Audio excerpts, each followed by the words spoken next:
मांग रहे हैं कि हमें भाई पता करना है, हमारे ऊपर AK-47 चलाने का ऑर्डर किसने दिया, हमारे ऊपर ट्रिगर गन चलाने का ऑर्डर किसने दिया।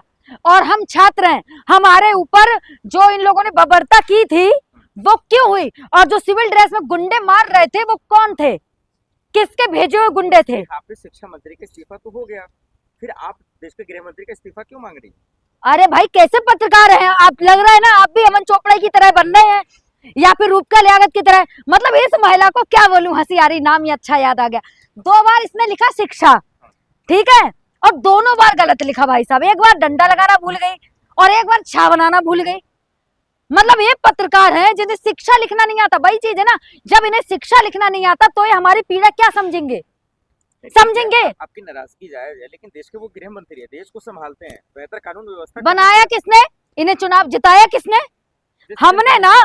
देश की जनता में हम नहीं आते, हम क्या पाकिस्तान से आए या फिर बांग्लादेश से आए, ये बताएं पहले आप डिसाइड करें हम कहाँ से हैं। आप तो कसम खा ली है ना विरोध करना हमें। नहीं, हम कहाँ से आए, आपको सरकार की तरक्की दिखना नहीं है तो भैया सरकार से जाके कह दो, दिल्ली के जंतर मंतर पे जो इतने 1 लाख से ज्यादा बच्चे थे ना, सब बांग्लादेशी पाकिस्तानी थे, ठीक है, और जो वहां बीजेपी के भी बच्चे बैठे थे ना, वो सब भी बांग्लादेशी थे।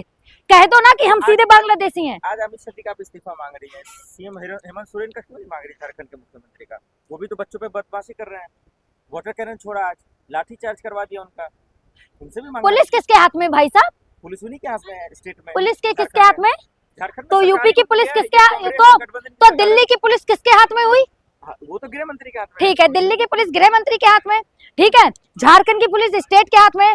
लेकिन जो हमारी एक नेहा बोरा बहन है, उस पे जो स्याही फेंकी थी वो किसने फेंकी, किसने फेंकी थी भाई, जिसने फेंका वो कार्रवाई हुई, आरएसएस का था ना वो। आरएसएस का था। मतलब आप बीजेपी पार्टी के होकर आप वहां भी नफरत फैलाएंगे, दूसरे की पार्टी को बदनाम करेंगे, कांग्रेस को बदनाम करेंगे, गठबंधन की सरकार को बदनाम करेंगे आप। विपक्ष जो अमित शाह जी का इस्तीफे का मांग कर रहा है वो जायज है? जायज है भाई, क्यों नहीं मांगेंगे इस्तीफा, सत्ता में हमने आपको बैठाया, हम पूछेंगे ना आपने AK-47 किससे पूछ के हम पे चलवाया था। अगर किसी बच्चे को कहीं लग जाती गलत जगह तो पता है क्या होता, कितना खामियाजा भुगतना पड़ा, पता है आपको, अंदाजा है। एक बच्चा अगर ना रहे ना दुनिया में, उसका पूरा परिवार बिखर जाता है। उसके माँ बाप से पूछो, 17 साल का बच्चा उन्होंने खिला पिला के बड़ा किया है, और उसे कुछ हो जाएगा तो जिम्मेदार कौन होगा, अमित शाह जी ना। कोई संसद चल ही नहीं दे रहा है, ठीक नहीं चलने दे रहे, इसलिए नहीं चलने दे रहे कि कम से कम ये इस्तीफा मांग रहे हैं। भाई अगर चढ़ावा चोरी पे मुख्यमंत्री जी जो बात नहीं कर रहे हैं, सिर्फ ये कह रहे हैं कि भाई जो चंदा नहीं दिया जिन्होंने, अब वो चंदा की रसीद घर घर देखने जाओ ना, जैसे चंदा मांगने आ रहे थे वैसे ही देखने आओ ना घर घर कि भाई किसने चंदा दिया किसने नहीं दिया। कोई आया जब से पैसे ले गया, जब से कईयों को तो रसीद भी नहीं दी चंदा ले जाने के बाद।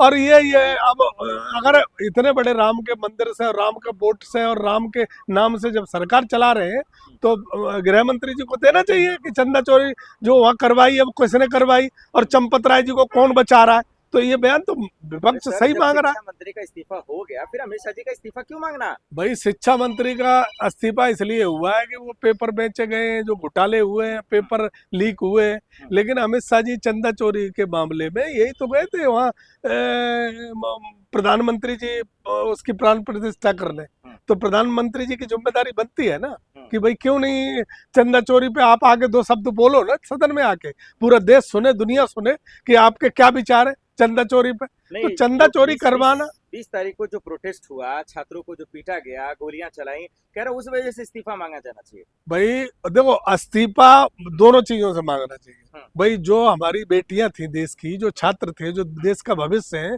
उनके साथ जो कीलें चलाई, बंदूक चलाई, गोली चलाई, 30 कार्बन चलाई, 40 वो चलाई है, हाँ तो बैलेट गन चलाई, तो ये इनको बताना चाहिए ना कि वो देश का भविष्य था। ये तो बहुत अब ये वो नहीं करवा रहे, अब झारखंड में ये करवा रहे, वहां तो बैलेट गन नहीं चल रही, वहां तो कीले गड़े हुए डंडे नहीं चल रहे।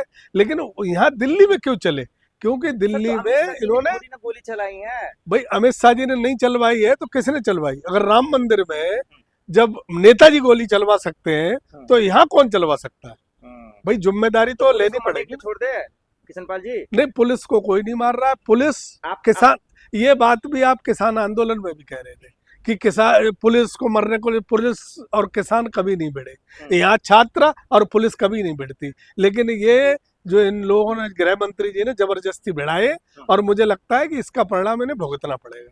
नहीं, लेकिन सवाल ये है कि जब उनके सिस्टम में इस्तीफा हो गया, जब वो ठीक कर रहे हैं, बिल ला रहे हैं, फिर श्री मोदी जी, अमित शाह जी का इस्तीफा मांग रहे हैं तमाम विपक्ष के लोग। भाई इस्तीफा कब लिया? जब छात्रों ने अपना आंदोलन किया, छात्रों ने जब पूरी अपनी ताकत दिखाई, कम्युनिटी अब उनकी मजबूत हुई, और जब वो घर घर से निकल पड़े, बेटियां निकल पड़ी, इस्तीफा तब हुआ ना। इस्तीफा राजी से तो दिया नहीं, अगर देते तो वो यहाँ 1 महीने से बैठे रहे, क्यों नहीं दिया? तो इन्होंने दबाए में आके दिया, और मुझे लगता है कि अब देश समझ गया है, अब ये चंदा चोरी का भी हिसाब देंगे, और राम मंदिर का भी हिसाब देंगे, चढ़ावा चोरी का भी हिसाब देना ही पड़ेगा इन्हें, दूसरा कोई रास्ता है नहीं। फिर भी डंके की चोट पे कह रहे हैं, यूपी तो जीत रहे हैं इस बार।